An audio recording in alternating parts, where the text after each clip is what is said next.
يا أيها الذين آمنوا أطيعوا الله وأطيعوا الرسول وأولي الأمر منكم فإن تنازعتم في شيء فردوه إلى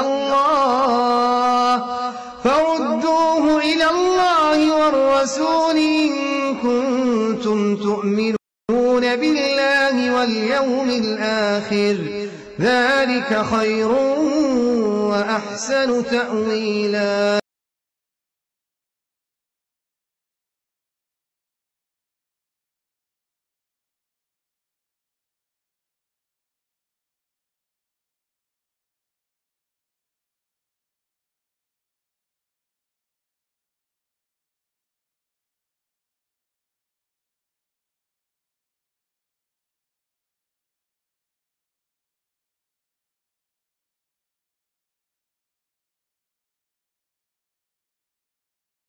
وما محمد إلا رسول قد خلت من قبله الرسل أفإن مات أو قتل انقلبتم على أعقابكم ومن ينقلب على عقبيه فلن يضر الله شيئا وسيجزي الله الشاكرين. نحمده نصلي على رسوله الكريم. اعوذ بالله من الشيطان الرجيم. بسم الله الرحمن الرحيم. قل هو الله احد الله الصمد لم يلد ولم يولد ولم يكن له كفوا احد. خوشی اور غم جب بھی اکٹھے آتے ہیں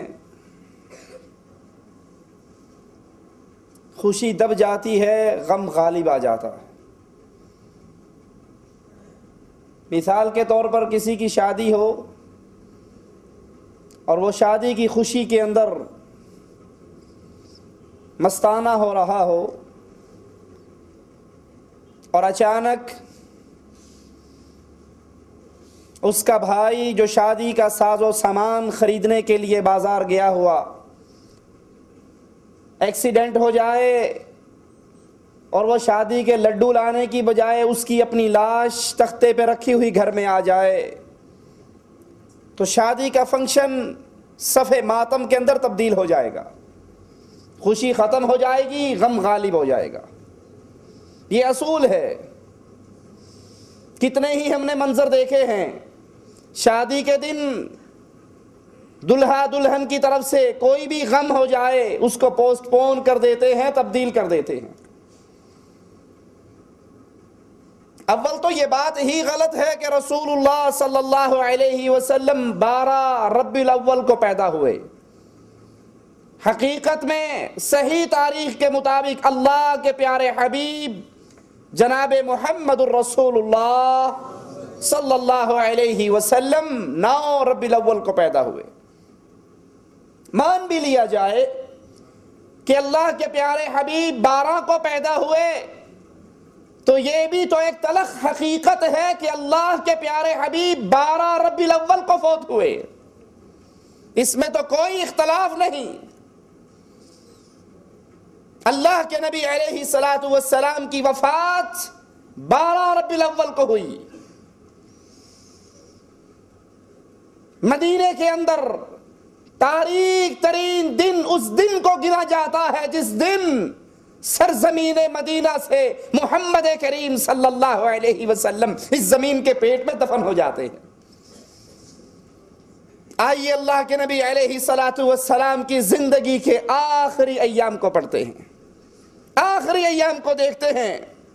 اللہ کے رسول صلی اللہ علیہ وسلم وہ عظیم ہستی ہے جن سے کائنات کی ہر چیز محبت کرتی ہے، کائنات کی ہر چیز۔ حدیث میں آتا ہے رسول اللہ صلی اللہ علیہ وسلم مسجد نبوی کے اندر کھجور کے ایک تنے سے ٹیک لگا کر خطبہ ارشاد فرمایا کرتے تھے۔ صحابہ نے کہا یا رسول اللہ صلی اللہ علیہ وسلم آپ کے لیے ایک ممبر نہ بنا لائیں؟ ممبر بنایا جاتا ہے، اللہ کے نبی کھجور کے اس تنے کو چھوڑ کر ممبر پہ چڑھتے ہیں، کھجور کا تنا صحابہ فرماتے ہیں ایسے بلک بلک کر روتا ہے جیسے بچہ رویا کرتا ہے۔ آقا ممبر سے نیچے اترتے ہیں، کھجور کے تنے کو دلاسا دیتے ہیں اور فرماتے ہیں اگر میں اسے چپ نہ کرواتا یہ کھجور کا تنا قیامت تک روتا ہی رہتا۔ یہ تو ایک لکڑی کی محبت ہے رسول اللہ صلی اللہ علیہ وسلم سے، ہم زیادہ حقدار ہیں اپنے پیارے حبیب جناب محمد کریم صلی اللہ علیہ وسلم سے محبت کریں۔ نبی کی وفات مسلمانوں کے لیے بہت بڑی آزمائش، بہت بڑے غم اور دکھ کی خبر تھی۔ بلال رضی اللہ عنہ وارضا نبی کی وفات کے بعد جب تک آپ دفن نہیں ہوئے آذان مسجد نبوی میں دیتے رہے، اور جب بلال کہتے اشہد ان محمد رسول اللہ پوری مسجد رونے کی آواز سے گونج اٹھتی۔ اور جب اللہ کے نبی دفن ہو گئے بلال نے مسجد نبوی میں اذان دینے سے انکار کر دیا۔ نبی کی وفات کے بعد فتنوں کے دروازے کھلے، شر اور فساد کے دروازے کھلے۔ امام حاکم رحمہ اللہ ابن عمر رضی اللہ عنہما سے روایت کرتے ہیں رسول اللہ صلی اللہ علیہ وسلم نے فرمایا میں اپنی امت پر اپنے بعد ایسے فتنوں سے ڈرتا ہوں جو اندھیری رات کی طرح پھیلے ہوئے ہوں گے۔ انسان صبح کو مومن ہوگا، رات کو کافر ہوگا، رات کو مومن ہوگا، صبح کو کافر ہوگا۔ انسان تھوڑی سی قیمت کے بدلے اپنے دین اور ایمان کو بیچ ڈالے گا، تھوڑے سے مال کے بدلے قرآن و حدیث پہ چھریاں چلا دی جائیں گی، قرآن و حدیث کے خلاف فیصلے دے دیے جائیں گے۔ علامہ البانی رحمہ اللہ اس حدیث کو صحیح کہتے ہیں۔ محمد بن اسحاق نے رسول اللہ صلی اللہ علیہ وسلم کی وفات کا منظر یوں بیان کیا، عرب مرتد ہو گئے، یہود و نصارہ نے خوشی منائی، منافقین کھل کر سامنے آ گئے، مسلمانوں کا نبی کی وفات کے بعد یہ حال ہو گیا جیسے بکریوں کا ریوڑ جس کا والی وارث مر جائے وہ بکریاں بکھر جایا کرتی ہیں۔ رسول اللہ صلی اللہ علیہ وسلم کی وفات سے وحی کا سلسلہ ختم ہو گیا، اور یہ حقیقت قرآن حکیم نے پہلے ہی بیان کر دی تھی کہ رسول اللہ صلی اللہ علیہ وسلم ایک بشر ہیں، سابقہ انبیاء کی طرح آپ بھی انسان ہیں، اور جیسے باقی نبیوں پر موت آئی ہے آپ نے بھی مرنا ہے۔ قرآن حکیم میں مالک اس حقیقت کا اعلان یوں کرتا ہے انک میت وانہم میتون، اے نبی آپ نے مرنا ہے۔ کچھ لوگ کہتے ہیں نبی کو مرا ہوا کہنا، مردہ کہنا توہین ہے رسول اللہ کی، تو بتاؤ قرآن کی یہ آیت رسول کی توہین کر رہی ہے؟ نعوذ باللہ۔ قرآن میرے نبی کی شان بیان کرنے کے لیے آیا، یہ توہین نہیں بلکہ یہ حقیقت ہے، مخلوق مرا کرتی ہے اور خالق پہ موت نہیں آیا کرتی۔ مالک نے یہ اعلان کر دیا تھا انک میت وانہم میتون، اے نبی علیہ السلام آپ نے بھی مرنا ہے، اور آپ کے علاوہ جتنے دنیا کے اندر جو پیدا ہوئے ہیں وہ مرنے کے لیے پیدا ہوئے ہیں۔ دوسرا مقام سنیے وما جعلنا لبشر من قبلک الخلد، ہم نے آج تک کسی بشر کے لیے اس دنیا میں ہمیشگی دی ہی نہیں ہے، کسی بشر کو ہمیشہ کی زندگی نہیں ملی۔ افإن مت فهم الخالدون، اگر آپ مر جاؤ گے تو کیا یہ دنیا والے یہیں پر باقی رہیں گے؟ یہ ہمیشہ کی زندگی پائیں گے؟ نہیں، موت آپ پر بھی آنی ہے، اور موت ساری دنیا پر آنی ہے۔ تیسرے مقام پہ قرآن حکیم کی آیات پہ غور کیجئے وما محمد الا رسول قد خلت من قبلہ الرسل افإن مات او قتل، لوگو محمد الرسول اللہ صلی اللہ علیہ وسلم اللہ کے ایک رسول ہیں. ان سے پہلے بھی رسول آئے اور گئے. آدم آئے گئے, موسیٰ آئے اور گئے, عیسیٰ پیدا ہوئے اور فوت ہوئے ہوں گے. رسول اللہ فرماتے ہیں قیامت سے پہلے عیسیٰ ابن مریم دنیا پہ نزول کریں گے, 40 سال حکومت کریں گے اور پھر ان کو موت آئے گی. اللہ کے پیارے حبیب وما محمد الا رسول, یہ بھی تو ایک رسول ہے باقی رسولوں کی طرح. اگر یہ مر جائیں او قتلا, اگر قتل کر دیے جائیں, شہید ہو جائیں, کیا تم اپنی ایڑیوں پہ دین اسلام سے پھر جاؤ گے؟ وَمَن يَنْقَلِبْ عَلَىٰ عَقِبَيْهِ, اور جو اس دین سے پھرے گا فَلَن يَضُرَّ اللَّهَ شَيْئًا, وہ اللہ کو کوئی نقصان نہیں پہنچا سکتا. قرآن حکیم اس حقیقت کو ایک اور مقام پہ یوں بیان کرتا ہے کل نفس ذائقۃ الموت, ہر ذی روح نے موت کے ذائقے کو ضرور چکھنا ہے. یہ حقیقت قرآن حکیم نے بیان کر دی. حضرت جابر روایت فرماتے ہیں جس طرح قرآن نے اس حقیقت سے پردے اٹھائے کہ نبی نے مرنا ہے, نبی کی موت کا دن آنا ہے, اسی طرح رسول اللہ صلی اللہ علیہ وسلم نے اپنی وفات کے متعلق بھی گفتگو کی. حضرت جابر روایت فرماتے ہیں حجۃ الوداع کا موقع ہے, رسول اللہ صلی اللہ علیہ وسلم فرما رہے خذوا عنی مناسککم, حج کرنے کے طریقے مجھ سے سیکھ لو, حج کرنے کے طریقے مجھ سے سیکھ لو. ہو سکتا ہے اس سال کے بعد, اس میدان کے بعد میری اور تمہاری اگلے سال ملاقات ہی نہ ہو سکے. یہ اللہ کے نبی طلاع دے رہے ہیں اپنی وفات کی. اس حدیث میں اشارہ ہے رسول اللہ صلی اللہ علیہ وسلم کی موت کا. اور اللہ کے پیارے حبیب جناب محمد الرسول اللہ صلی اللہ علیہ وسلم حضرت معاذ کو یمن کی طرف بھیجتے ہیں. معاذ سوار ہیں, اللہ کے نبی پیدل چل رہے ہیں اور کہتے ہیں معاذ ہو سکتا ہے ہماری آج کی ملاقات کے بعد دوبارہ پھر کبھی زندگی میں ملاقات نہ ہو. معاذ ہو سکتا ہے تو یمن سے جب واپس آئے میری ملاقات کی بجائے تو میری قبر کے پاس سے گزرے. یہ حدیثیں بھی بتا رہی ہے کہ رسول اللہ صلی اللہ علیہ وسلم بشر ہیں باقی انبیاء کی طرح, اور آپ پر بھی موت کا دن, موت کا وعدہ آنے والا ہے. حضرت معاذ اللہ کے نبی کی یہ بات سن کے روتے ہیں. اور نبی کی وفات کی نشانیوں میں سے ایک نشانی مکہ کا فتح ہو جانا, لوگوں کا کثرت سے اسلام میں داخل ہونا, قرآن حکیم کی اس آیت کا نزول ہونا الیوم اکملت لکم دینکم واتممت علیکم نعمتی ورضیت لکم الاسلام دینا. آج میں نے تم پر دین پورا کر دیا, اپنی نعمت کا اتمام کر دیا, اپنی رضا کو, اسلام کو اپنی رضا قرار دے دیا. آیت اترتی ہے, ابو بکر رونے لگ جاتے ہیں. یہ آیت اشارہ دیتی ہے کہ اللہ کے نبی کی ذمہ داری پوری ہو گئی, اب اللہ کے نبی اس دنیا سے روانہ ہونے والے ہیں.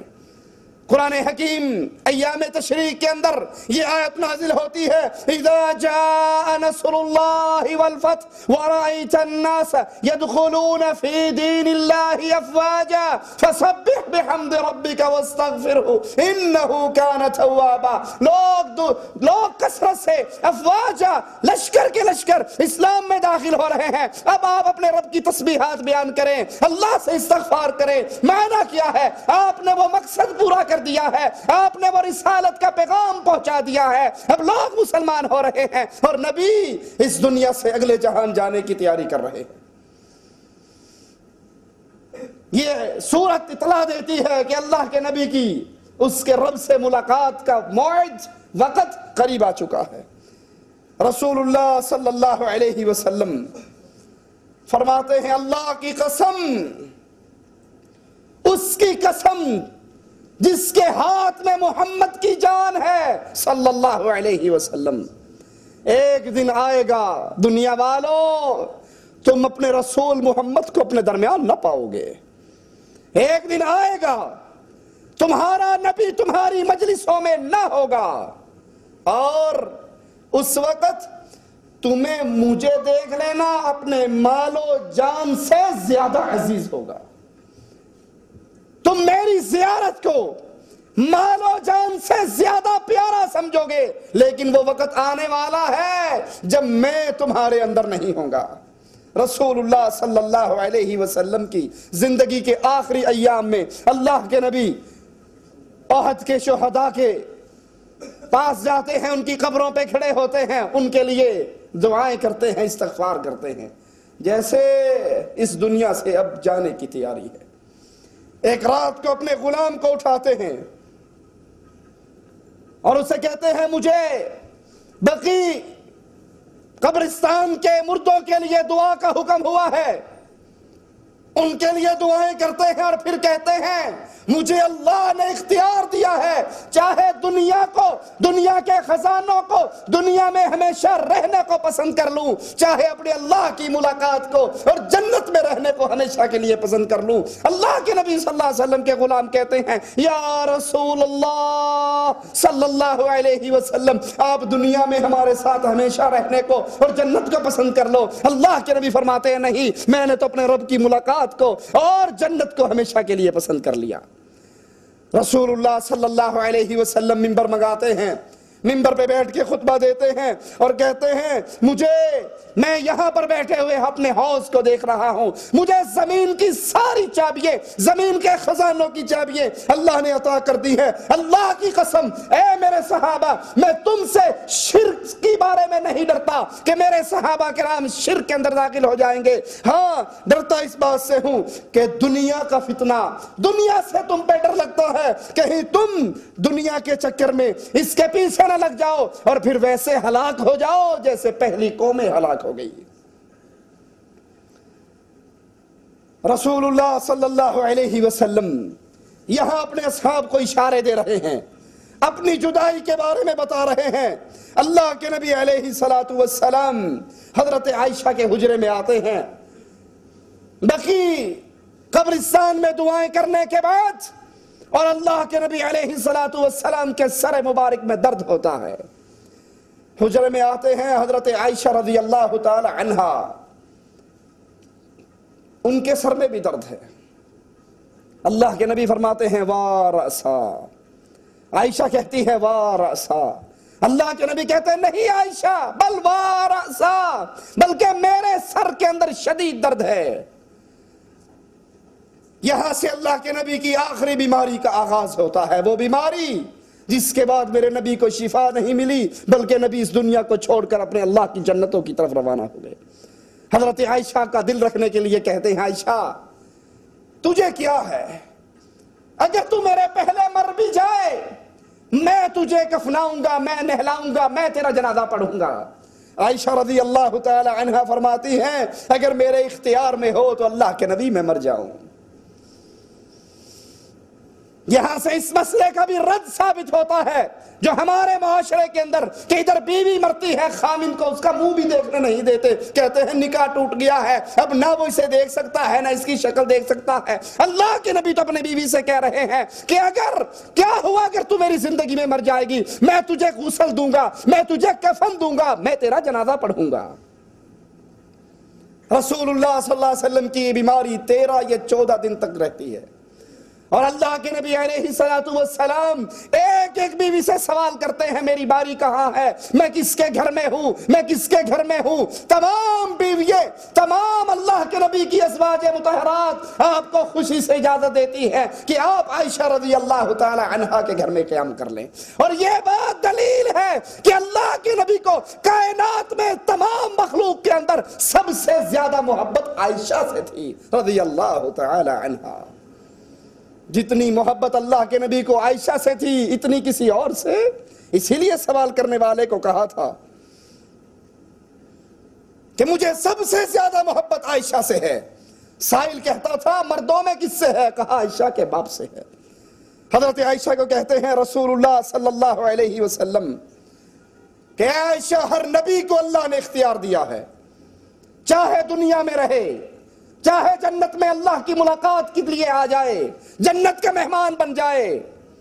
حضرت عائشہ کہتی ہیں اللہ کے نبی پھر آپ ہمیں اور دنیا میں رہنے کو پسند فرما لو. کہا نہیں، بلکہ میں اپنے اللہ کی ملاقات کو پسند کرتا ہوں، میں جنت میں جانے کو پسند کرتا ہوں. بل الرفیق الاعلی. اب تو اس اللہ کی ملاقات کو جی چاہتا ہے. اللہ کے نبی صلی اللہ علیہ وسلم پر بیماری بڑا شدید حملہ کرتی ہے. آپ کی درجات کی بلندی کے لیے حضرت عائشہ رضی اللہ تعالی عنہا فرماتی ہیں میں جب اللہ کے نبی کی بیماری کو دیکھتی میں یہ سمجھا کرتی تھی کہ موت کی تکلیف برے آدمی پر ہوتی ہے. میں نے جب اپنے رسول کی بیماری کی اور موت کے آخری لمحات کو دیکھا میں یہ کہنا چھوڑ گئی اللہ کے نبی علیہ السلام پر بیماری عام انسانوں کی نسبت زیادہ آتی، زیادہ شدت سے آتی. ابو بکر صدیق رضی اللہ عنہ وارضا انصار کی ایک جماعت کے پاس سے گزرے. انصاری صحابہ اللہ کے نبی علیہ السلام کی مجلس کو، آپ کی محفلوں کو یاد کر کے رو رہے. ابو بکر آئے رسول اللہ صلی اللہ علیہ وسلم کے پاس، آ کر اطلاع دی یا رسول اللہ صلی اللہ علیہ وسلم انصار آپ کو یاد کر کے رو رہے ہیں، آپ کی مجلس کے تذکرے کر کے رو رہے ہیں، آپ کی مجلس کو یاد کر کے رو رہے ہیں. رسول اللہ صلی اللہ علیہ وسلم حضرت علی اور حضرت فضل کے کندھوں پہ سہارا لے کر انصار کی مجلس والوں کو بلاتے ہیں، مسجد نبوی میں آتے ہیں، ممبر منگاتے ہیں، ممبر پہ بیٹھتے ہیں اور آخری مرتبہ پھر ممبر پر اللہ کے نبی بیٹھے. اس کے بعد رسول اللہ صلی اللہ علیہ وسلم کو دوبارہ ممبر پہ بیٹھنا نصیب نہ ہوا. لوگوں نے اپنے نبی کو دیکھا، نبی نے اپنے صحابہ کو دیکھا.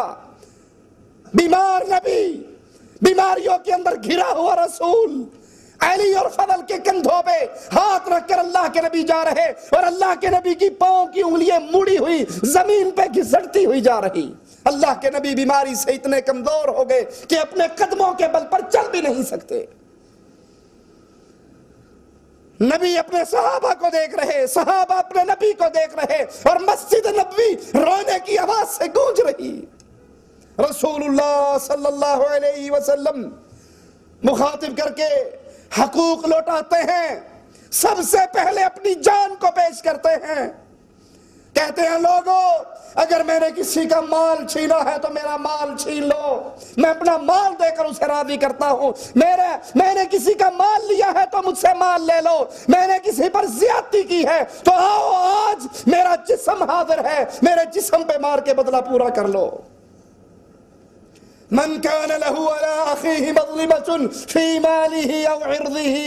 اگر کسی نے کسی بھائی کا مال چھینا ہے، اگر کسی نے کسی کی عزت پہ ہاتھ ڈالا ہے، کسی کو نقصان پہنچایا ہے، وہ دنیا میں اپنا سودا اس سے صاف کر لے اس دن کے آنے سے پہلے جس دن نہ کسی کے پاس مال ہوگا نہ درہم اور دینار ہوگا. اللہ کے رسول صلی اللہ علیہ وسلم سب سے پہلے اپنی جان کو پیش کرتے ہیں. اگر میں نے کسی کا مال لیا ہے تو میرا مال لے لو، میں نے کسی کو مارا ہے تو مجھے مار کے حساب برابر کر لو، قیامت کے دن مجھے نہ پکڑنا. صحابہ کی چیخیں بلند ہو رہی. حضرت عکاشہ کھڑے ہوتے ہیں، کہتے ہیں اللہ کے نبی علیہ السلام بدر کے میدان کے اندر صفے بناتے ہوئے آپ نے میرے پیٹ پر چھڑی ماری تھی، میرا بھی دل چاہتا ہے میں آج چھڑی مار کے حساب برابر کر لوں.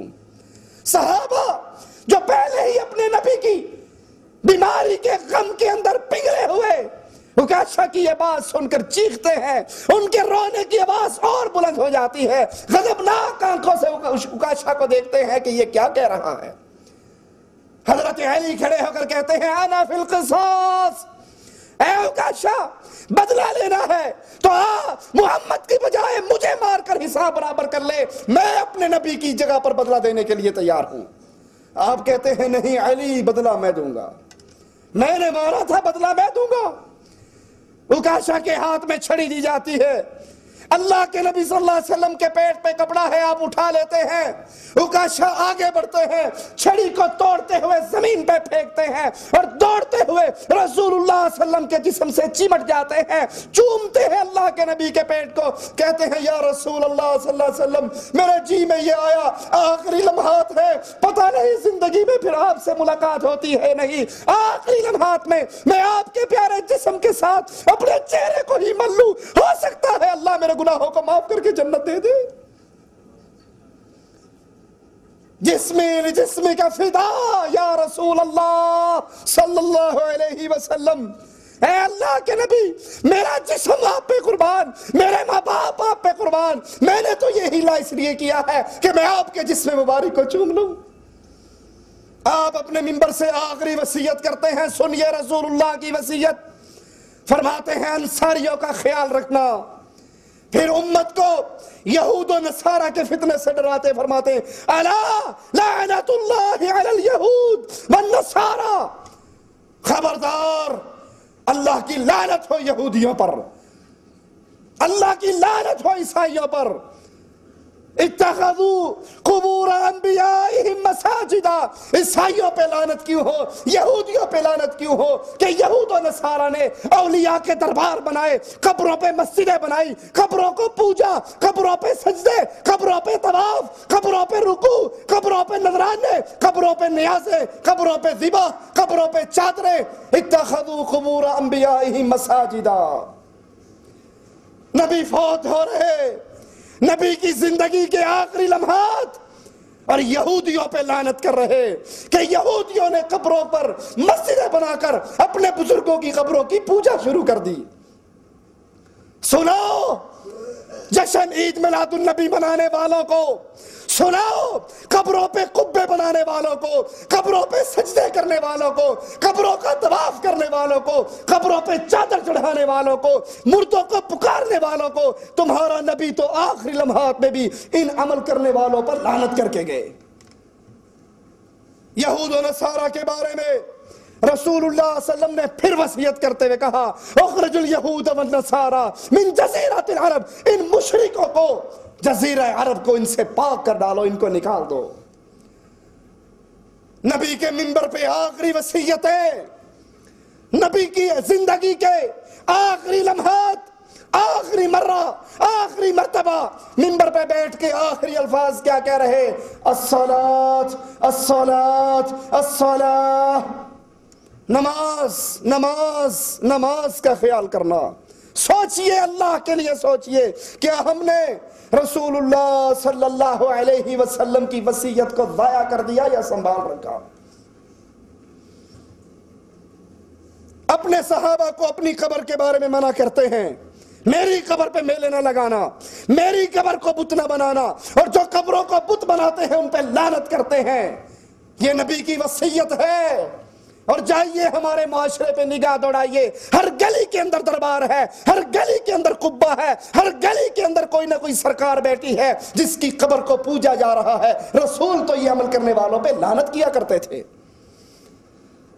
الصلاۃ، نماز نماز نماز نماز آنکھوں کی ٹھنڈک ہے۔ اے محمد کی امت، غور کیجئے، ہم نے اس وصیت کو ضائع کر دیا یا سنبھال رکھا؟ کتنے ہیں فجر کی نماز مسجد میں جماعت سے نصیب نہیں ہوتی، کتنے ہیں عشاء کی نماز جماعت سے نصیب نہیں ہوتی، ظہر کی نماز پہ چھٹی ہوتی ہے، یہی ٹائم کھانا کھانے کا ہے، یہی ٹائم نماز کا ہے، کتنے ہیں جو جماعت سے نماز پڑھتے ہیں؟ اللہ کے نبی صلی اللہ علیہ وسلم منبر سے اترتے ہیں اور پھر دوبارہ نبی کو اپنی زندگی میں دوبارہ اس منبر پہ بیٹھنا نصیب نہیں ہوتا، بیماری میں اضافہ ہوتا ہے۔ سوموار کے دن اللہ کے نبی صلی اللہ علیہ وسلم کی روح مبارک کو قبض کر لیا جاتا ہے۔ فجر کی نماز پہ عائشہ رضی اللہ تعالی عنہ کا حجرے کا پردہ ہٹاتے ہیں رسول اللہ صلی اللہ علیہ وسلم، اصحاب کرام جماعت سے نماز پڑھ رہے، اللہ کے نبی ان کو دیکھ کے مسکراتے ہیں۔ اور نبی کیوں نہ مسکرائے؟ نبی کیوں نہ مسکرائے کہ نبی کے شاگردوں میں سے کوئی ایک بھی ایسا نہ تھا جو فجر کی نماز میں اپنے گھر میں سو رہا ہو، سارے مسجد میں حاضر نماز پڑھ رہے۔ اللہ کے نبی اپنے اس باغ کو دیکھ کر، اس لہلہاتی ہوئی فصل کو دیکھ کر مسکرا رہے۔ ان ظالموں کو کہو، نبی تو آخری لمحات کے اندر اپنے ان صحابہ کی جماعت کو دیکھ کے مسکراتے ہیں، اور تم کتنا بڑا کفر بولتے ہو کہ ارتد الناس بعد النبی الا ثلاثہ، کہ نبی کے مرتے ہی سارے کافر ہو گئے تھے، صرف 3 مسلمان بچے تھے۔ اور نبی اپنی جماعت کو دیکھ کر خوش ہو رہے۔ ابو بکر رضی اللہ عنہ وارضا اپنے قدموں پر پیچھے ہٹتے ہیں، پیچھے ہٹنا چاہتے ہیں کہ اللہ کے نبی شاید نماز پڑھنے کے لیے آ رہے، آپ ہاتھ سے اشارہ کر کے ابو بکر کو کہتے ہیں نماز جاری رکھو، اور حجرے کا پردہ گرا دیتے ہیں۔ یاد کر لیجئے، آج فجر کی نماز مسجدیں خالی، آج فجر کی نماز کمرے آباد، بسترے آباد، رسول اللہ صلی اللہ علیہ وسلم کی سنت، آپ کے عمل، آپ کی وصیت کو کس کس نے سنبھالا ہے؟ ہر کہنے والا، ہر سننے والا اپنے گریبان میں ڈال کے سوچ لے۔ بیماری پہ اضافہ ہوتا ہے۔ حضرت فاطمہ رسول اللہ صلی اللہ علیہ وسلم کے پاس آتی ہیں، اپنے باپ کو تکلیف میں دیکھتی ہیں، اور فاطمہ بنت محمد آواز لگاتی ہے رضی اللہ تعالی عنہا، وہ کربا ابتا، ہے میرے باپ کی بیماری، وہ کربا ابتا، میرے بابا پر بیماری کتنی شدید ہے، میرے بابا کو تکلیف کتنی زیادہ ہے۔ رسول اللہ صلی اللہ علیہ وسلم کہتے ہیں لا کرب علی ابیک بعد اليوم، اے میری بیٹی آج کے بعد تیرے بابا کو کوئی تکلیف نہیں ہوگی۔ لا کرب علی ابیک بعد اليوم، یہ تیرے بابا کی زندگی میں آخری تکلیف ہے، اس کے بعد اس کا مقدر جنتیں ہیں، پھر تکلیف۔ فاطمہ کو قریب کرتے ہیں، فاطمہ کان لگاتی ہے، رونے لگ جاتی ہے، پھر دوبارہ قریب کرتے ہیں، پھر کچھ کہتے ہیں، ہنسنے لگ جاتی ہے۔ عائشہ پوچھتی ہے فاطمہ روئی کیوں تھی، ہنسی کیوں ہے؟ کہتی ہے سنیے، سن کر عقیدوں کو بدلیے، مولویوں کی بکواسات کو فاطمہ کے قول سے تول کر جو صحیح ہے اسے سینے سے لگا لیجئے، اور جو غلط ہے اس کو دیوار میں دے ماریے۔ فاطمہ کہتی ہے عائشہ رضی اللہ تعالی عنہما، میرے بابا نے مجھے قریب کر کے کہا تھا فاطمہ میری موت کا وقت آ رہا ہے اور اب میری جانے کی تیاری ہے۔ میں اپنے بابا کی موت کے غم کے جملے سن کر رونے لگ گئی۔ پوچھئے احمد رضا خان بریلوی کے ماننے والوں سے، مولانا احمد رضا، مولوی احمد رضا اپنی کتاب ملفوظات کے اندر لکھتے ہیں کہ اللہ کے نبی صلی اللہ علیہ وسلم ایک لمحے کے لیے مرتے ہیں اور پھر آپ کو دوبارہ زندہ کر دیا جاتا ہے۔ قبر میں آپ کی زندگی دنیا والی زندگی ہے، حصی زندگی ہے، اور صرف یہی نہیں، آپ کی قبر میں آپ کی بیویوں کو پیش کیا جاتا ہے جس سے آپ رات کو شاباشی کرتے ہیں۔ آئی فاطمہ روئی کیوں؟ فاطمہ 6 مہینے زندہ رہی پھر مسکرائی نہیں، کیوں؟ اس لیے کہ یہ عقیدے بعد کے ظالموں نے گھڑے۔ حقیقت یہ ہے فاطمہ کو بابا نے بتایا تھا بیٹا میرے موت کا وعدہ قریب آ چکا ہے، اور دوبارہ اس لیے ہنسی کہ اللہ کے نبی نے کہا تھا فاطمہ جنت میں سب سے پہلے میری تو آ کر ملاقات کرنے والی ہوگی، سب سے پہلی ملاقات میری اور تمہاری ہوگی۔ پھر حسن حسین کو بلایا، ان کو پیار کیا۔ پوچھئے ان ظالموں سے جو کہتے ہیں کہ رسول اللہ صلی اللہ علیہ وسلم کے بعد سب سے بڑا حق خلافت کا علی حسن حسین کا تھا، جب نانا حسن و حسین کو چوم رہا تھا حسن و حسین نے کیوں نہیں کہا نانا مرتے مرتے ہماری خلافت کا اعلان تو کر کے مرو، حکومت تو ہمیں دے کر مرو، وہاں تو بیماری ہے۔ اللہ کے نبی صلی اللہ علیہ وسلم کہتے ہیں مرو ابو بکر سے کہو محمد کے مصلی پہ چڑھے، نماز پڑھائے۔ فاطمہ عائشہ کہتی ہے بابا آقا، فاطمہ کے بابا، میرا بابا ابو بکر نرم دل کا ہے، عمر سے کہو وہ نماز پڑھا دے۔ آپ کہتے ہیں ابو بکر سے کہو نماز پڑھائے۔ عائشہ پھر کہتی ہے، نبی پھر یہی جواب دیتے ہیں، اور آخر میں کہتے ہیں نہ اللہ راضی ہوتا ہے، نہ رسول اللہ راضی ہوتا ہے، نہ مومنین راضی ہوتے ہیں جس جماعت میں ابو بکر ہو مصلی پہ کوئی اور چڑھ جائے۔ جاؤ ابو بکر سے کہو نماز پڑھے، نماز پڑھائے، جماعت کروائے۔ اگر خلافت حق علی کا تھا رسول کے بعد تو پھر اس وقت علی بھی موجود تھے، حسن بھی تھے، حسین بھی تھے، عباس بھی تھے، عقیل بھی تھے، سارے تھے۔ سب نے مل کر کیوں نہیں کہا اے آقا ہمارے جیتے جی اپنی گدی پر ابو بکر کو کیوں بٹھا رہے ہو؟ اللہ کے نبی علیہ السلام حسنین کو پیار کرتے ہیں، حسن حسین کو پیار کرتے ہیں، پھر اپنی بیویوں کو بلا کر ان کو نصیحت کرتے ہیں، پھر آخری لمحات عائشہ رضی اللہ تعالی عنہ فرماتی ہے، اللہ کے نبی فرماتے ہیں اے عائشہ وہ یہودیہ جس نے خیبر کے دن مجھے زہر والا گوشت کھلایا تھا، وہ زہر آج محمد کے جسم میں اس کی رگوں کو کاٹ رہا ہے۔ اللہ لعنت کرے یہودیوں پر، انہوں نے ہمارے نبی کو بھی زہر دیا اور آج تک فلسطین کے اندر ہمارے مسلمان بچوں کو قتل کرتے ہیں۔ اللہ تو یہودیوں پہ اپنا غضب اتار، عیسائیوں پہ غضب اتار جو یہود و نصارہ کے دوست ہیں، اللہ ان کو دنیا میں برباد کرنا، ان کو آخرت میں برباد کرنا۔ ان ظالموں نے ہمارے نبی کو زہر دے کر مارا۔ فرماتے ہیں عائشہ وہ زہر جو یہودیوں نے کھلایا تھا آج میرے جسم کے اندر وہ زہر اثر کر رہا ہے، میرے کلیجے کو کاٹ رہا ہے۔ عائشہ فرماتی ہے رضی اللہ تعالی عنہا نبی کا سر میرے سینے سے لگا ہوا، کہتی ہیں نبی کا سر میرے سینے سے لگا ہوا۔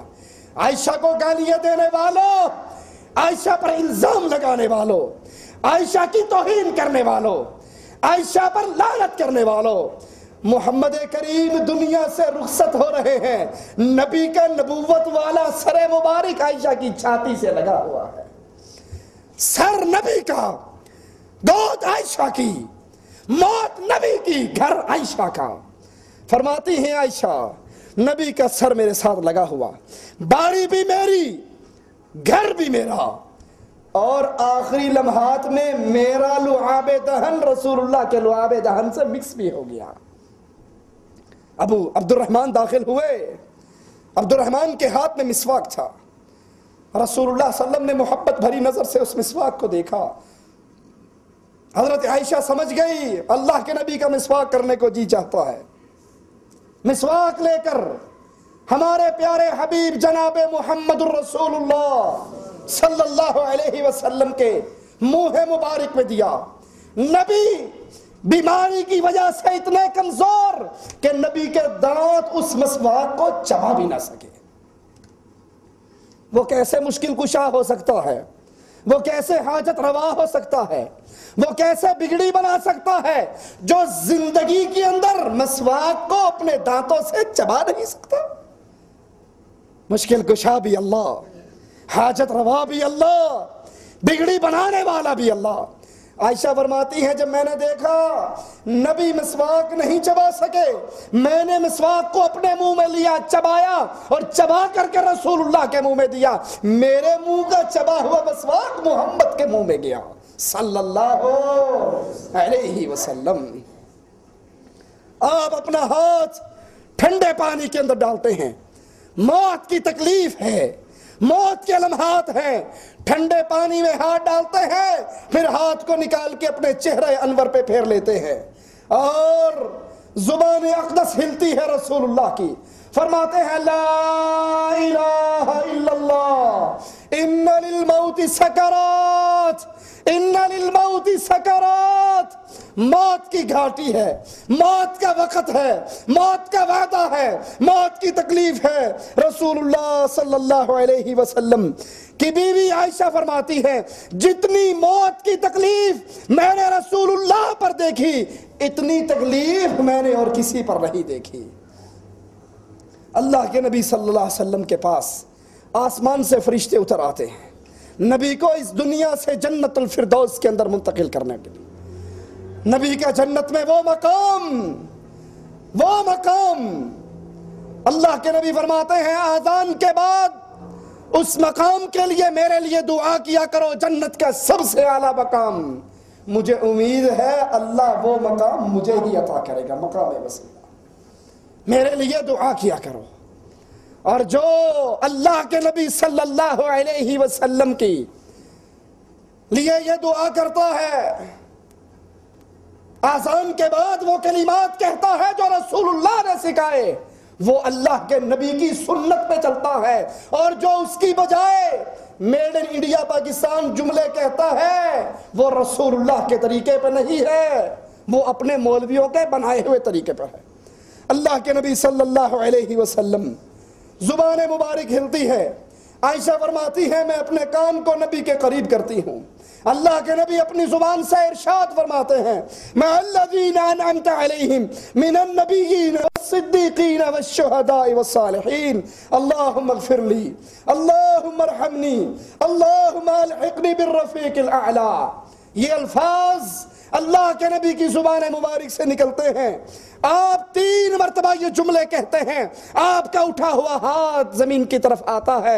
عائشہ فرماتی ہے میں سمجھ جاتی ہوں کہ دنیا کی سب سے پاکیزہ روح اس دنیا سے نکل چکی ہے، یہ پیارا دل جو دھڑکا کرتا تھا اب خاموش ہو چکا ہے، نبی کے سانس ٹوٹ گئے اور نبی فوت ہو کے اس دنیا سے اگلے جہان کے لیے روانہ ہو گئے۔ انا للہ و انا الیہ راجعون۔ صحابہ کو یہ خبر ملتی ہے، مدینے پہ اندھیرے چھا جاتے ہیں، عمر تلوار نکال کر کہتے ہیں من یہ اعلان سن لو جس نے یہ کہا کہ رسول فوت ہو گئے میں اس کی گردن کو کاٹ ڈالوں گا۔ عمر تلوار نکالتے ہیں، بلال مدینہ چھوڑ جاتے ہیں، عثمان بے ہوش ہو کے گر جاتے ہیں۔ کسی کو یقین ہی نہیں آتا کہ محمد کریم صلی اللہ علیہ وسلم فوت ہو گئے۔ عمر کہتے ہیں نہیں میرا نبی نہیں مرا، یہ تو صرف اللہ سے ملاقات کرنے کے لیے گئے، واپس آ جائیں گے۔ نبی کو دفن کر دیا جاتا ہے، فاطمہ کو اطلاع ملتی ہے، فاطمہ رضی اللہ تعالی عنہا آواز لگاتی ہے واہ ابتا اجاب ربا دعا، میرے بابا اللہ نے بلایا اور تو اللہ کے لیے اللہ کے پاس چلا گیا۔ واہ ابتا جنت الفردوس مأوا، بابا تیرا ٹھکانہ تو جنت الفردوس بن گیا۔ انس سے پوچھتی ہے انس تم وہ دل اور وہ جگر تمہارے پاس کہاں سے آیا کہ تم نے اپنے ہاتھوں سے رسول اللہ کے جسم پہ مٹی ڈال دی؟ انس کہتے ہیں فاطمہ رضی اللہ تعالی عنہ ہم اللہ کے نبی کے پیارے جسم پر مٹی اپنی خوشی سے نہیں ڈال رہے تھے بلکہ شریعت نے ہمیں پابند کیا ہوا تھا، ہم تو وہ عمل کر رہے تھے جس کا حکم شریعت نے دیا۔ صحابہ پر نبی کی موت کی خبر ایسے بجلیاں توڑتی ہے، عمر اتنا بہادر عمر بے قابو ہو جاتے ہیں، تلوار نکال لیتے ہیں، جس نے کہا نبی مر گئے میں گردن کاٹ دوں گا۔ اس وقت امت کو سہارا دینے کے لیے صرف ایک ہستی باقی بچتی ہے، کائنات میں تمام نبیوں کے بعد دنیا کی افضل ترین ہستی وہ ابو بکر صدیق کی ذات ہے۔ ابو بکر آتے ہیں، حجرہ عائشہ میں داخل ہوتے ہیں، نبی پاک کے مبارک چہرے سے چادر کو اٹھاتے ہیں، آنکھیں آنسو بہاتی ہیں اور کہتے ہیں اللہ کے نبی جو موت آپ کی قسمت میں تھی وہ آ چکی ہے، اللہ پر 2 موتیں کبھی اکٹھی نہیں کرے گا۔ اللہ کے نبی صلی اللہ علیہ وسلم کے ماتھے کو چوم کر کہتے ہیں واہ نبیہ واہ صفیہ واہ خلیلہ مات رسول اللہ صلی اللہ علیہ وسلم۔ اعلان کرتے ہیں نبی کے بارے میں موت کے لفظ استعمال کرنے والوں کو گستاخ رسول کہنے والے گستاخ ہو۔ ابو بکر کہہ رہے ہیں مات رسول اللہ، عائشہ کہہ رہی ہے مات رسول اللہ۔ ماتا کے لفظ عائشہ کی زبان سے، ابو بکر کی زبان سے اور خود قرآن حکیم کی آیات سے۔ مسجد نبوی میں آتے ہیں، صحابہ کو دیکھتے ہیں جو غم کے اندر ڈوبے ہوئے، عمر کو دیکھتے ہیں تلوار نکال کر کھڑے ہیں، کہتے ہیں اجلس یا عمر، عمر بیٹھ جاؤ۔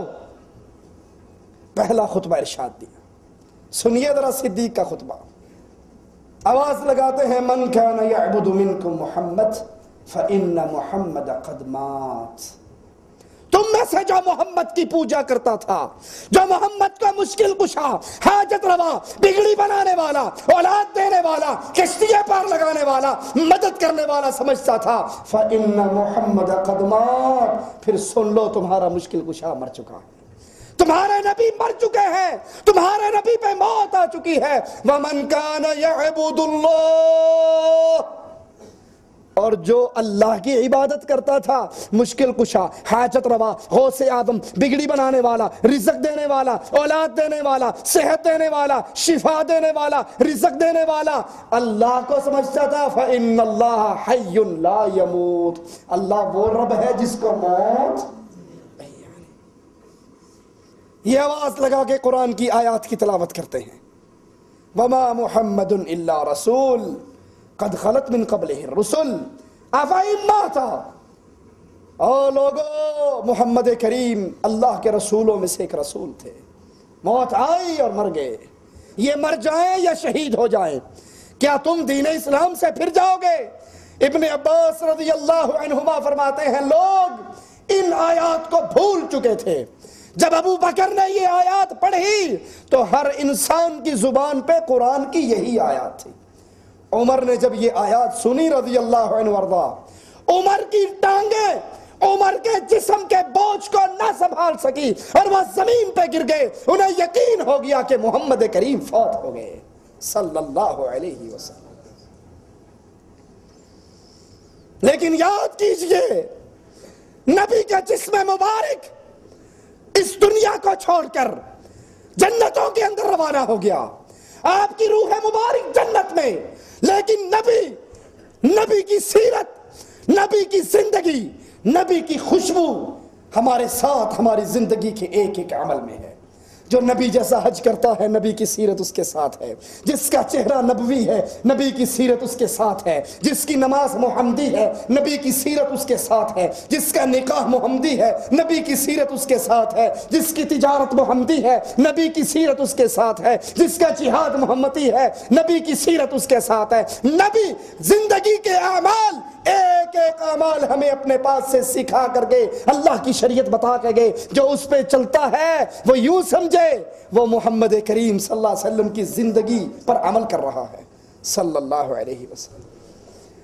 لیکن افسوس، وہ دن جو مدینہ کا سب سے تاریک دن تھا، وہ دن جس کے بعد فاطمہ نہ مسکرائی، وہ دن بلال مدینہ چھوڑ گئے، عمر نے تلوار نکالی، وہ دن جس کو اہل مدینہ سب سے اندھیروں والا دن کہتے ہیں، آج مولویوں نے اپنے پیٹ کی جہنم کو بھرنے کے لیے اس دن کو جشن عید میلاد النبی کا دن کہلا دیا۔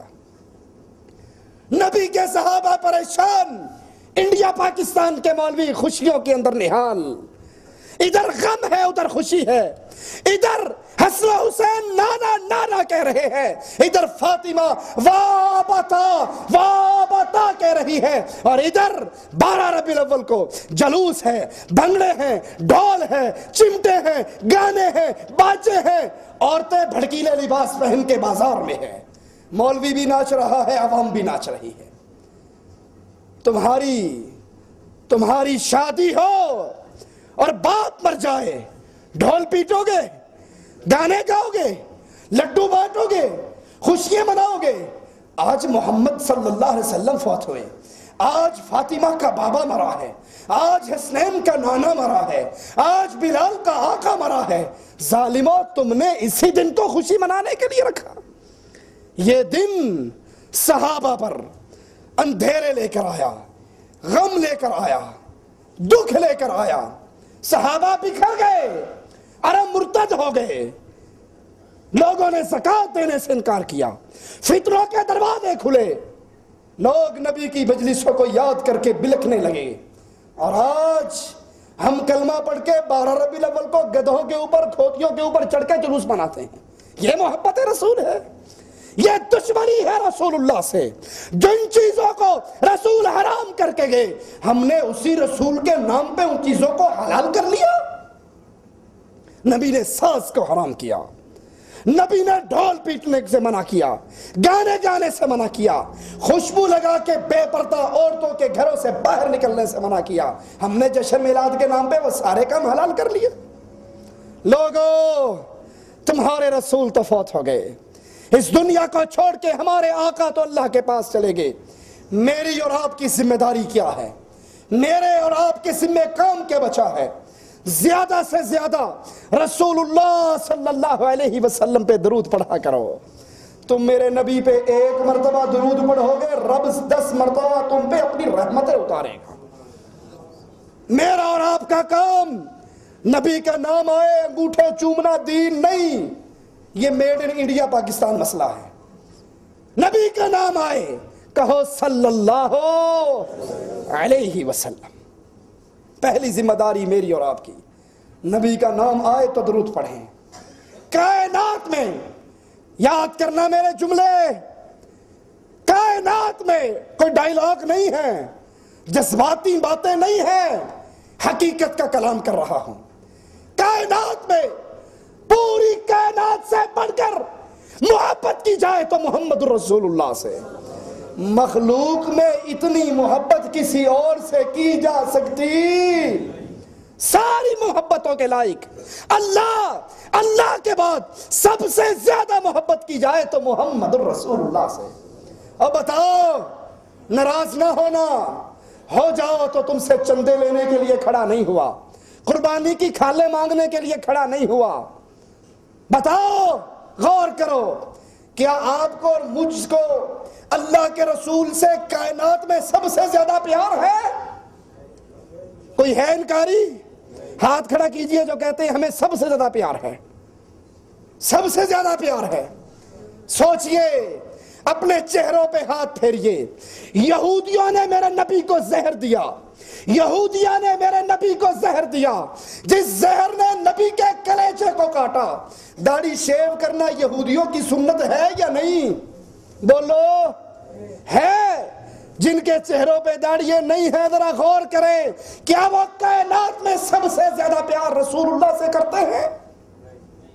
کتنے وہ خوش نصیب ہیں جو آج کی ہماری گفتگو سننے کے بعد اللہ سے عہد کریں، مجھ سے نہیں، اللہ سے عہد کریں کہ آج کے بعد محمد کریم کی سنت کو شیو کر کے گندگی میں نہیں پھینکوں گا، اپنے چہرے کو محمدی بناؤں گا۔ کتنے ہیں ماشاءاللہ؟ کھڑے ہو کر ہاتھ بلند کریں جو کہتے ہیں آج کے بعد ہم داڑھی شیو نہیں کریں گے۔ ماشاءاللہ، کھڑے ہو جائیں، کھڑے ہو جائیں، ماشاءاللہ کھڑے ہو جائیں، آپ بھی کھڑے ہو جائیں، آپ بھی کھڑے ہو جائیں۔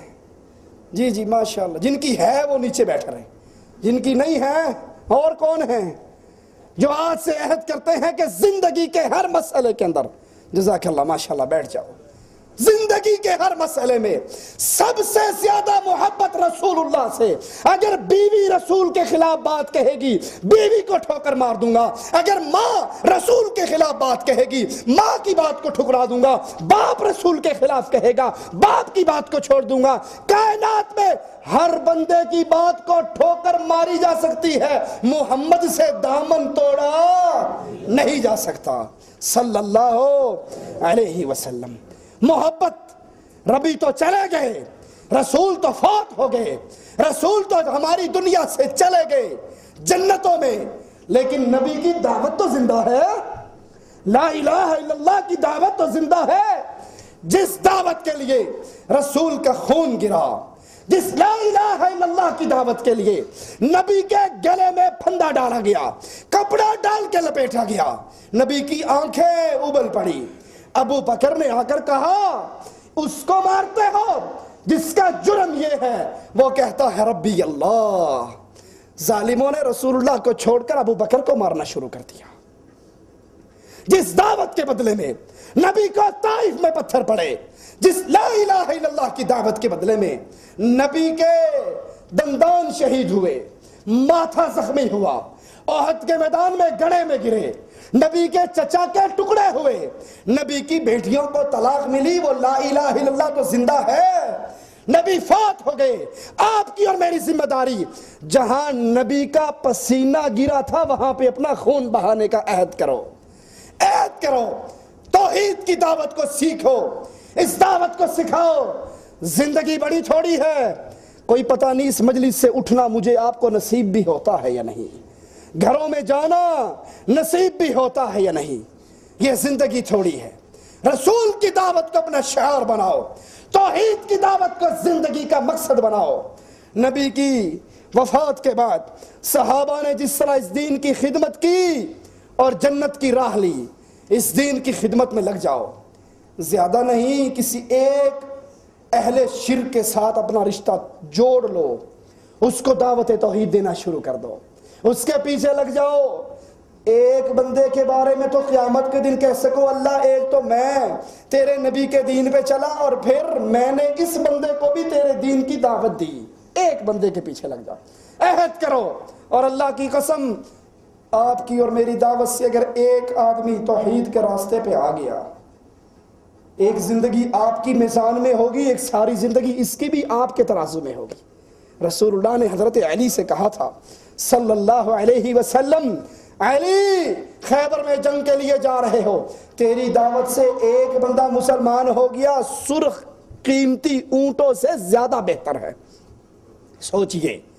سوچئے میرے اس سوال کو اپنے دلوں پہ لکھ کر جائیے، بستر پہ لیٹتے ہوئے غور کیجئے، وہ کتنے اہل شرک ہیں، وہ کتنے قبروں کے پجاری ہیں، وہ کتنے جانوروں کے سامنے رکوع اور سجدے کرنے والے، غیر اللہ سے مدد مانگنے والے، غیر اللہ کی نظر و نیاز دینے والے، جن تک میں نے توحید کی بات پہنچائی ہے تو نبی سے محبت ہے، اور اگر نہیں پہنچائی پھر اس سوال کا جواب بھی اپنے دل میں رکھو، جس دعوت کے لیے نبی کا خون گرتا رہا ہم نے اس دعوت کے لیے کیا محنت کی ہے۔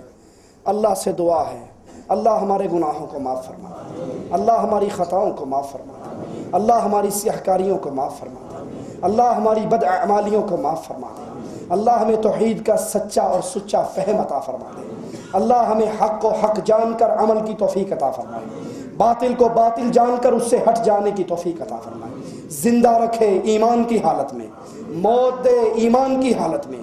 اللہ تو ہمیں اس حال میں اپنے پاس بلانا، اے ہمارے اللہ، ہمارے داتا، ہمارے غوث اعظم، ہمارے بری کرنے والے، بگڑی بنانے والے، رزق دینے والے، شفا دینے والے، ہماری خالی جھولیوں کو بھرنے والے، اس حال میں اپنے پاس بلانا۔ ربا تو ہم سے راضی ہو، ہم تجھ سے راضی ہوں، ادھر ہماری موت واقع ہو رہی ہو، ادھر ہماری روح جسم سے نکل رہی ہو، ادھر جنت کے فرشتے جنت کے لبادوں میں اس روح کو لینے کے لیے آ رہے ہو۔ اقول قولی ھذا واستغفر اللہ لی ولکم ولسائر المسلمین فاستغفروہ انہ ھو الغفور الرحیم۔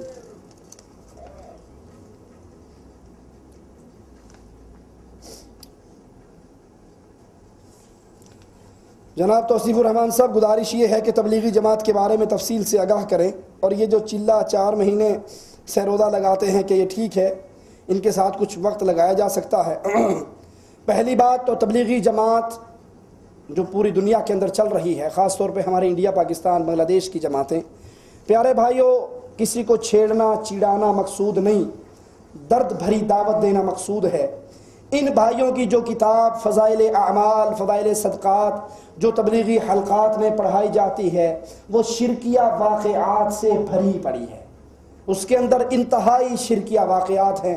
بزرگ مرنے کے بعد اونٹ ذبح کر لیتے ہیں، مرنے کے بعد باہر آ کے روٹیاں دے دیتے ہیں، مرنے کے بعد سونا دے دیتے ہیں، مرنے کے بعد سارا اختیار ہے، مرتے نہیں ہیں، زندہ ہی رہتے ہیں، صرف پردہ ہی کرتے ہیں۔ اللہ کی ذات میں بھی شرک ہے۔ مولوی زکریا صاحب فضائل صدقات میں لکھتے ہیں، اے اللہ جو تو ہے وہ میں ہوں، جو میں ہوں وہ تو ہے۔ تبلیغی جماعت والے بھائیوں نے میری ٹانگ تو نہیں توڑی، میری گاڑی تو نہیں چھینی، میری زمین پہ قبضہ تو نہیں کیا، میری ان سے کوئی لڑائی نہیں، سوائے اس بات کے کہ ان کی کتاب میں جو عقیدے لکھے ہوئے ہیں وہ اللہ کی کتاب کے خلاف ہیں، وہ رسول اللہ کی حدیث کے خلاف ہیں۔ ان عقیدوں کو آپ باہر نکال دیجئے، ہم آپ کے ساتھ ہیں، اور جب تک وہ شرک باقی رہے گا ہم ان کے ساتھ چلنے کے لیے تیار۔ باقی رہا یہ چلہ، یہ 4 مہینے، یہ سہ روزہ، یہ بھی سنت رسول اللہ صلی اللہ علیہ وسلم سے ثابت نہیں ہے، یہ عمل خلاف سنت ہے۔ کھانے کی آداب کیا ہیں؟ آپ ہمیں کھانے پر بلا لیں، ہم آپ کو آداب سکھا دیں گے۔ سوکھے میں ہی پوچھتے رہو کہ کھانے کے آداب کیا ہیں؟ بسم اللہ پڑھ کر کھائیے. جب آپ بسم اللہ پڑھ کر کھائیں گے تو شیطان ہاتھ روک لے گا. دائیں ہاتھ سے کھائیے، اپنے آگے سے کھائیے اور بھوک رکھ کر کھائیے. کھانے کے بعد الحمدللہ. کون سنائے گا دعا پوری؟ ماشاءاللہ. پھر کھانے کے بعد دعا پڑھیے، یہ سنت طریقہ ہے. جو لوگ صبح کی نماز نہیں پڑھتے ان کے بارے میں قرآن و حدیث کی روشنی میں کیا حکم ہے؟ جو لوگ صبح کی نماز نہیں پڑھتے، ایک تو مستقل تاریخ ہے نماز کا، کافر ہے، کوئی شک نہیں اس کے کافر ہونے میں، پکا ٹھکا کافر ہے جو صبح کی نماز نہیں پڑھتا. ایک وہ ہے جس کو کسی وجہ سے نیند کا غلبہ آ گیا، وہ نہیں اٹھ سکا، الارم لگایا تھا، ٹائم پیس رکھا تھا، موبائل میں الارم سیٹ کیا تھا، آنکھ نہیں کھل سکی، تو جب اس کی آنکھ کھلی ہے یہی نماز کا وقت ہے، اٹھ کے نماز پڑھ لے. ایک وہ ہے جس کی روٹین 7 بجے اٹھ کر نماز پڑھنے کی، 8 بجے اٹھ کے نماز پڑھنے کی، یا وہ الارم بھی لگاتا ہے تو 8 بجے کا لگاتا ہے کہ نماز پڑھیں گے، ناشتہ کریں گے، 9 بجے ڈیوٹی پہ چلے جائیں گے. ایسا شخص پکا ٹھکا کافر ہے. شیخ ابن باز رحمۃ اللہ علیہ مفتی مملکہ، ان سے یہ سوال ہوا اور شیخ نے جواب دیتے ہوئے پہلا جملہ یہی کہا کہ جس کی روٹین یہ ہو کہ وہ 8-7 بجے کا الارم لگاتا ہے، اس ٹائم نماز پڑھتا ہے اٹھ کے، اس کی نماز پڑھنے کے باوجود ایسا شخص مسلمان نہیں، کافر ہے. داڑھی کے بارے میں کیا حکم ہے؟ میں نے آپ کو سنا دیا داڑھی کے بارے میں. اللہ کے نبی صلی اللہ علیہ وسلم کی حدیث ہے وَاعْفُوا اللِّحَىٰ، اپنی داڑھیوں کو معاف کر دو، ان کو لٹکا دو. وَفِّرُوا اللُّحَىٰ، اپنی داڑھیوں کو زیادہ کرو. یہ داڑھی سنت رسول صلی اللہ علیہ وسلم ہے، یہ اللہ کا حکم بھی ہے. ان اللہ امرنی، اس کی روایت بھی آتی ہے کہ اللہ نے مجھے حکم دیا ہے. تو اللہ کے نبی صلی اللہ علیہ وسلم کی اس سنت کو معاف کرنا چاہیے. جزاکم اللہ خیر. سبحانک اللہم و بحمدک، اشہد ان لا الہ الا انت، استغفرک و اتوب الیک.